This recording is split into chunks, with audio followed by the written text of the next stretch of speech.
What is going on, guys? In today's video I will show you the top 3 best builds in Path of Exile 3.26. So in this guide I will give you a quick overview of each setup, then I will explain what are their pros and cons, then how do their key mechanics work, then what gear and items should you focus on, then also what are their core passive points and much more. If you are looking for any of these builds on the website for their path of building, then click my link in the description. And before we continue, thanks to U4GM. They are a pro website that provides POE 1 boosting, items and even currency with a cheap price and fast delivery. They have over 17,000 positive comments and this website is really worth a try. So make sure to use my discount code CADE for extra 6% off. So, the Poisonous Concoction is a projectile build, meaning you will frequently stop to throw the flask. Like other projectile setups, this will create a rhythm, so stutter step style. As we are alternating between the movement and attacks, it's smoother than it sounds and quickly becomes fun. This build makes it even more fluid with a high movement and attack speed. Since Poison Concoction will require a shield, we will gain access to strong defensive layer. This build consistently hits the damage over time cap each league, and as you can see in the gameplay, that's more than enough for the endgame bosses. Ubers will require some extra focus, but are absolutely doable. What really makes the build stand out is how simple and low maintenance it is. 2 or 3 active buttons at most, so right click to throw potions, a key for the Plague Barrier and optional triggers like the Val Grace, Val Molten Shell or the Val Haste. Pathfinder will sacrifice a bit of damage to gain near permanent flask uptime. However, Trickster gets similar benefits while mapping, but may experience flask downtime during the prolonged boss fights, so either options can work. Now let's break down how to set this up. Start by following leveling trees up to level 71, assuming that you picked up all the extra passive points during the story. After that, progress through the tree, item set and the skill set together. Each stage, so level 71, 84, 91 and etc. has coordinated versions for everything, so be sure to match them in the job downs to make the build aligned and effective. Kill all the bandits and choose whichever major or the minor good fits your preference. I usually opt for chaos damage mitigation and the full immunity specking. Leveling gear is flexible, so prioritize resistances and getting a good link armor early. You can transition to the Poison Concoction at level 12 if you get a gem, otherwise start with a Cautious Arrow and a bow setup. Quill Rail plus the Rain of Arrows is another effective early combo. I've included a high-end Cobalt Javel for reference. It's not mandatory, but will showcase what's possible. If you're tight on mana reservation, then skipping the Javel can save 2 points. The final setup's mana balance is specific and may shift depending on the league mechanics, or balance changes, so adjust them accordingly. The build in its final form is a great place to stop spending and start farming. It's fast, decently tanky and more than capable of handling red maps and mostly content. Next up we have our skill tree. These passives are optimized around the Poisonous Concoction ability to amplify unlimited poison stacks, with one caveat discussed later. This makes the stats like increased attack speed, area of effect, and duration incredibly valuable, since the faster and more often you can apply poison, and the longer they last, the more total damage you will deal. Movement speed also plays a major role in the smooth gameplay. We can stack frenzy charges and convert them into affliction charges using our gear, which gives us a huge offensive and defensive benefit. This setup results in sustained damage over time, strong recovery and a build that feels great to play in all content types. Then next we have our skill gems. Poisonous Concoction is the heart of this build, which is a chaos-based projectile skill that throws explosive flasks, dealing AoE and applying poison. It's highly effective for both clearing and single target damage when supported correctly. Unbound elements will boost the duration and the damage of the poison, making it a very important part. Greater volley and the greater multiple projectiles will help to increase flask coverage and stack poison across the large packs, though they do lower single target damage slightly. For high value boss encounters, you can swap out the GMP for void manipulation, or even deadly elements to increase single target performance. Vicious projectiles will add strong scaling to both hit and the dot damage, and work perfectly with their chaos focused build. This gem setup is balanced for early mapping and the late endgame, by offering great scaling while maintaining simplicity and the coverage. And as your items and flasks improve, you can push the damage and defenses even further. Then next we have our gear choice. The build is centered around 4 key gear slots: Amulet, Belt, Chest and the boots. The Rakalish Impatience gives us the benefit of having maximum frenzy charges, without actually having to maintain them. The effect is permanent and can be removed or stolen, and unlocks the build's real power. Thanks to this, Our build can convert frenzy charges into affliction charges without losing the frenzy bonuses. It's a massive power spike, essentially doubling your poison output and eliminating concerns around the map mods that would normally interfere with the charges. Replica Badge of the Brotherhood brings a big layer of defense by giving us maximum endurance charges equal to our maximum frenzy charges. This combination with our charge generation makes us extremely hard to kill, especially in dense or dangerous mapping content. The Restless Ward will offer strong bonuses that increase charge generation and extend their duration, helping them to make all the charges functionally permanent as long as you're actively playing it. It's still necessary to generate frenzy charges to enable this engine. While the passive tree gives us some on-kill generation, the most consistent method is equipping a precursor emblem ring with a mod like a 10% chance to gain a frenzy charge on a hit, and once you have this, the loop is complete. To handle the mana reservation, we use the Devouring Diadem. It eliminates mana problems and allows us to run our aura setup comfortably. There's also a tankier variation of the build that skips the Tandem and uses a life tap instead, but it's trickier to gear. That option also includes if you want to experiment. Just don't forget, your helmet should have the increased duration of the ailments you inflict while focused. It's crucial to scaling with your poison duration, so be sure to get it as soon as you can. Next up, let's go over the gameplay. Our playstyle loop is fast, fluid and satisfying. You'll be zooming through the maps with near consistent flask uptime, hurling your poison concoctions to melt packs and bosses alike. With automated flasks and minimal active buttons, the build plays almost on autopilot once you set it up properly. You just show potions, keep Plague Barrier rolling, and trigger your wall skills when needed. Defensive layers will keep you alive even in the hectic situations, and because you're not relying on minions or complicated rotations, it's easy to focus on positioning and pacing. It excels in content like the Delve, Haste, Blight and Ritual, due to its quick movement and reliable aerial coverage. If you're farming maps or tackling endgame bosses, then the build feels agile and deadly. Let's start with an overview, and this version of the Righteous Fire is geared towards being a highly durable mapper, by offering excellent clear speed without compromising defenses. And thanks to the explosive effects granted by the Chieftain's Ascendancy, even the tanky rare monsters and map bosses can be wiped out efficiently. One of the early limitations of this setup is recovery, so until you can stack enough maximum fire resistance, your sustain can feel underwhelming. However, once that resistance base is built, recovery can become almost instant. The primary goal is to stack as much fire resistance as possible, while then the Ascendancy will handle the cold and lightning resistance for you. With this setup, you will be speedrunning through the maps, incinerating enemies while taking little damage for yourself. For tougher enemies, casting the punishment and deploying Fire Trap will enhance your single target damage significantly. And don't forget to stand still while fighting the bosses to fully benefit from the effect of the Ramako, the Sun's Light. Overall, this build is incredibly League starter friendly and can scale all the way to the endgame.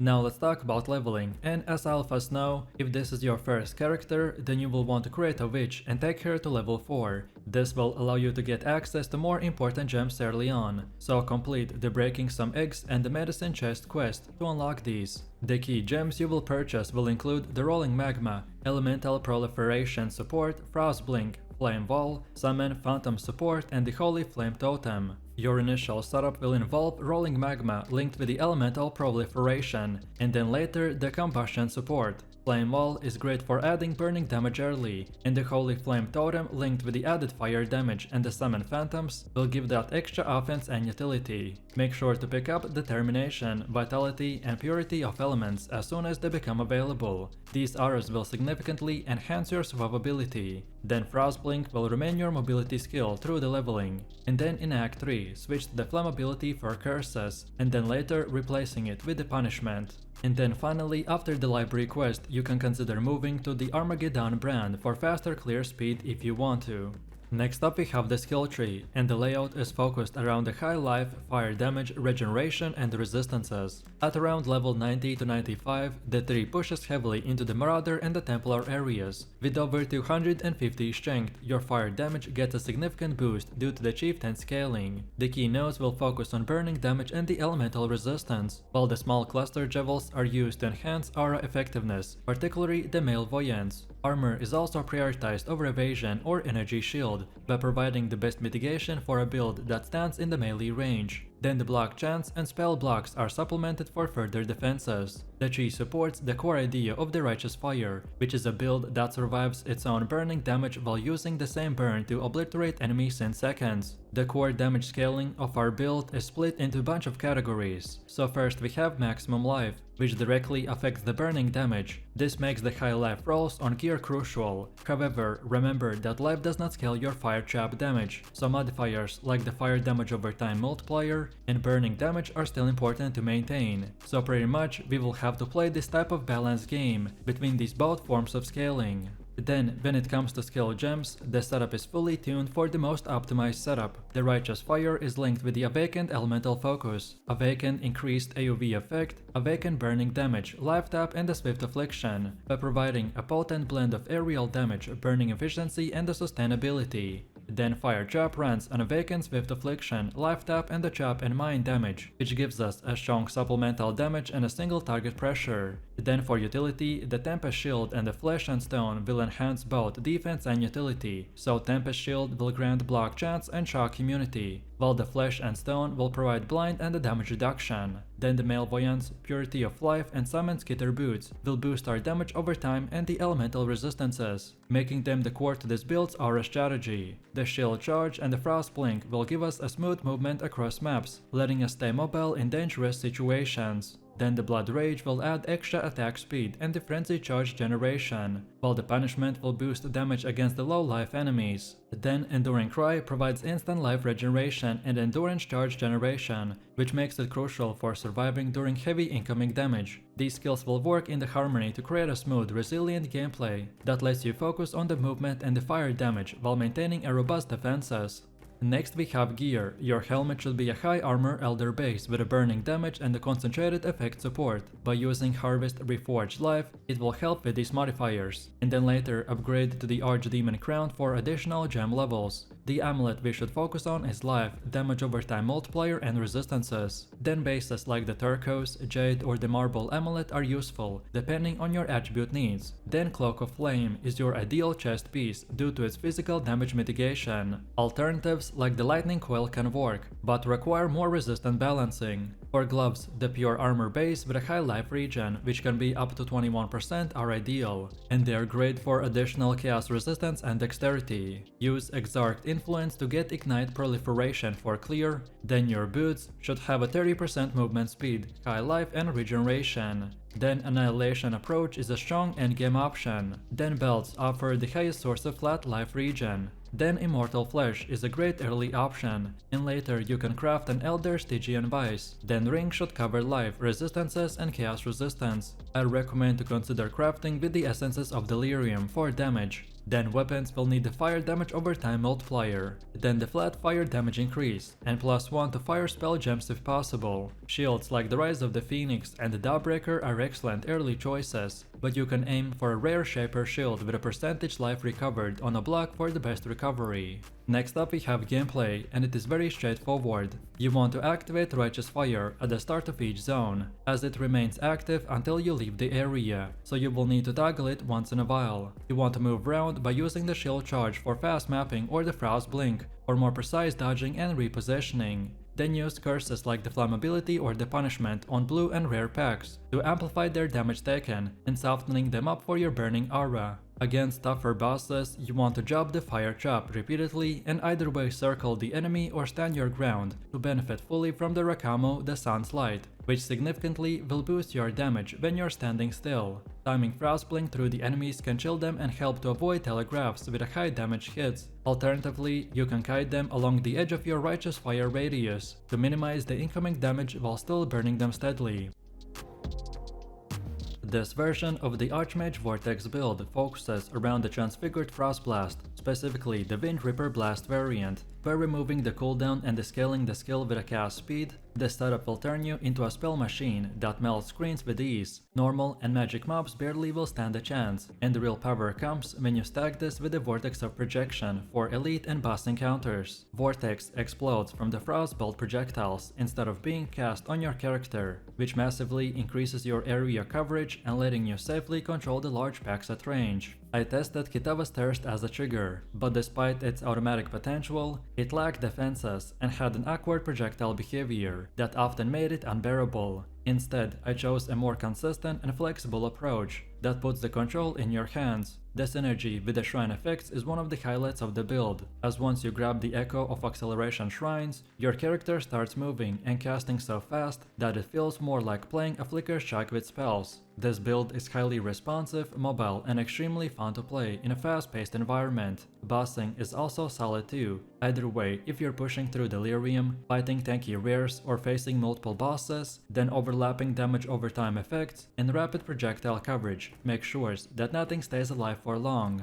The next we got our skill tree, and it has been optimized to address early dexterity challenges, scale spell damage and improve survivability through suppression and recovery. I started by using careful planning to convert intelligence into dexterity, which allowed me to run Grace without needing the awkward ring swaps. With this javel in place, you're able to drop precision and free up points previously spent on the practical application. Those free points now instead can be allocated towards spell suppression, like reflexes and other minor suppression clusters, which significantly improve our overall defenses. I also took Devotion and other helpful minor nodes as I progressed to level 90, which gave me enough flexibility to fully round out the tree. The core remains centered around the mana scaling and critical strike chance, both of which are essential to maintaining uptime and a burst. Mana regeneration is high enough that I rarely run into issues, though I still include some reduced mana cost of skills to smooth out the heavy spam situation. Critical strike chance is capped at 100% with the right setup, especially with increased critical strike support.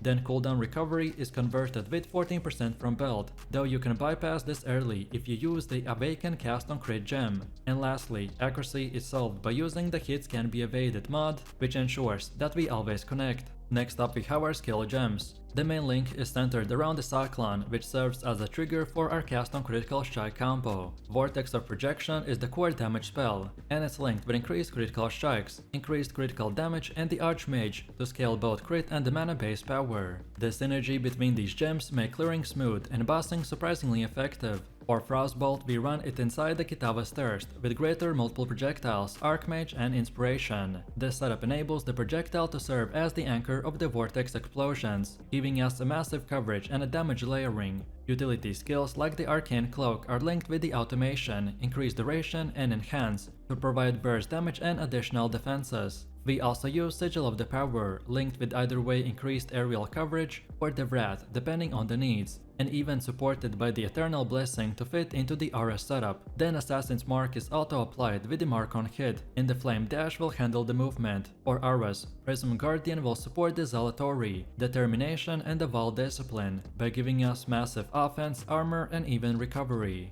Next up we have gear. Your gear setup is built to support a hybrid called damage over time and cast speed crit build. You're running dual profane wands, and one which is custom crafted to stack mana regeneration and the spell damage. This lets you maintain uptime in boss fights while also dishing out heavy damage. The centerpiece is Aziris Fibly. It's hard to beat in terms of mana sustain, and with a Mind Drinker Anoint, it adds quality of life through the mana on kill and regen. Your chest is necrotic armor, while your boots and gloves will focus on evasion, spell suppression, and mobility. The Algar Mortis gloves in particular are a huge damage boost whenever enemies are in the chilling ground, which makes them perfect for your vortex setup. Rare rings will provide mana, chaos res, life, and resistances. Then Stygian Vice belt will further support this with a solid roll and room for a powerful Hypnotic Eye Javel. Then the flask setup includes Divine Life, mana, jade, quartz, and silver, giving you sustain, dodge, pacing, and speed. And then for our Javels, they're top tier, including the Unnatural Instinct, Militant Fate, and the Watcher's Eye, and even others. Together, they will improve our stacking, cast speed, mana efficiency, and the layering defenses. Next up, let's go over the gameplay. This build feels fast, fluid, and incredibly satisfying. You'll be constantly spinning with the Cyclone, triggering vortexes from your Frostbolt, and melting enemies before they can even reach you. Movement is smooth thanks to the high evasion and spell suppression, and the mana sustain is strong enough to support aggressive play. When the shrine effects are active, the gameplay will kick things into overdrive, With the Echo and Acceleration shrines, you will be tearing through the packs with a speed that feels borderline broken. In boss fights, the layering from the vortex explosions combined with the dot from chilling will make even the tanky enemies go down fast. Overall, this build rewards smart positioning, pre-firing frostbolts into choke points or packs, and knowing when to drop the sigil power or even trigger the arcane cloak. It's reactive but powerful, and once you get the rhythm, it becomes one of the most fun mapping builds available in the game.